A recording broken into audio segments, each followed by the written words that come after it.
औज़ुबिल्लाहिमिनश्शैतानिर्रजीम बिस्मिल्लाहिर्रहमानिर्रहीम अस्सलाम वालेकुम। उम्मीद आप सब खैरियत से होंगे। तो जी आज मैं आपके लिए बहुत मुनफरिद रेसिपी लेके आई हूँ, जिसको बनने में बहुत कम टाइम लगेगा, बहुत ज़बरदस्त रेडी होगी और खाने वाले आपकी बहुत तारीफ़ करेंगे, बार बार बनाने की आपसे फरमाइश करेंगे। और इस रमज़ान तो ये रेसिपी आपने मस्ट ट्राई करनी है। तो रेसिपी के लिए आपको वीडियो एंड तक देखना पड़ेगी। तो जी चलते हैं सबसे पहले वीडियो की तरफ। यहाँ पे सबसे पहले हम पैन ले लेंगे, इसमें 2 table spoon cooking oil add किया है। ऑयल को गर्म कर लेते हैं और साथ ही 2 जवे लहसुन के ले लेंगे, उनको हम ग्रेट कर लेंगे। तो साथ ही हम इनको 1 मिनट के लिए फुल फ्लेम पे सोटे कर लेंगे, बहुत ज़्यादा ओवर कुक नहीं करना, ताकि लहसुन का कच्चापन जो है वो ख़त्म हो जाए। यहाँ मैंने 2 लार्ज आलू लेके उनको बॉयल करके मैश कर लिया था, ऐड कर देंगे। बंद गोभी ऐड कर देंगे,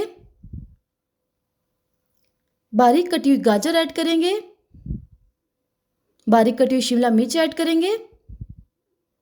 अब इनको मिक्स करके 1 मिनट के लिए हमने कुक कर लेना है। आप वेजिज़ अपनी मर्ज़ी की मज़ीद वेजिज़ भी इसमें ऐड कर सकते हैं। साथ ही 1 टीस्पून नमक चला जाएगा, हस्बे ज़ायका भी ले सकते हैं। 1 टीस्पून चिली फ्लेक्स जाएंगे, हाफ टीस्पून हल्दी पाउडर जाएगा, 1 टीस्पून लाल मिर्च पाउडर ऐड करेंगे और साथ ही 1 टीस्पून ड्राई रोस्टेड ज़ीरा ऐड कर देंगे। बहुत अच्छा फ्लेवर आएगा इससे। मिक्स करके इसको मीडियम टू हाई फ्लेम पे 1 से 1.5 मिनट के लिए मज़ीद हमने कुक कर लेना है। तो अगर चैनल पे नए हैं तो चैनल को लाजमी सब्सक्राइब करें। तो ये देखें यहाँ पे हमारी स्टफिंग जो है रेडी हो चुकी है। इसको हमने डिश आउट करके चिल कर लेना है। यहाँ पे एक बॉल में मैंने पानी ले लिया है। ब्रेड का स्लाइस लेके तकरीबन 30 से 40 सेकंड्स के लिए आपने इसको डिप करना है और निकाल के हाथों की मदद से इसका एक्स्ट्रा पानी फ़ौरन से स्क्वीज़ कर लेना है।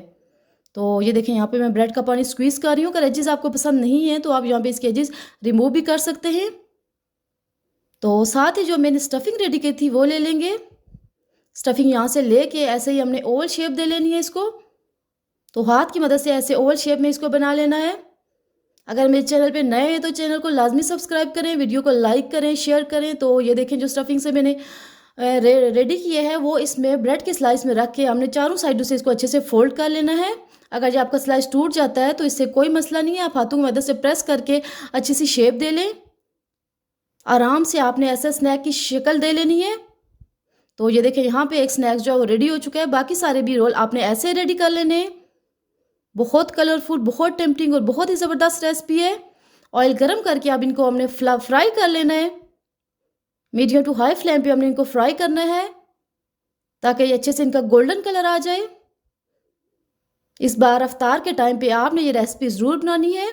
आप इनको रेडी करके 3 से 4 दिन के लिए स्टोर भी कर सकते हैं। तो ये देखें यहाँ पे रेडी हो चुके हैं। एक्स्ट्रा स्क्वीज़ कर लेंगे, उनको डिश आउट कर लेंगे। बहुत ज़बरदस्त स्नैक्स जो हैं वो रेडी हो चुके हैं। ये देखने में आपको बहुत टेम्पटिंग लग रहे होंगे। तो ये देखें ये बाहर से बहुत क्रिस्पी और अंदर से एकदम जूसी और चटखारेदार रेडी हुए हैं। ये रेसिपी आप ज़रूर ट्राई करें। अल्लाह हाफ़िज़।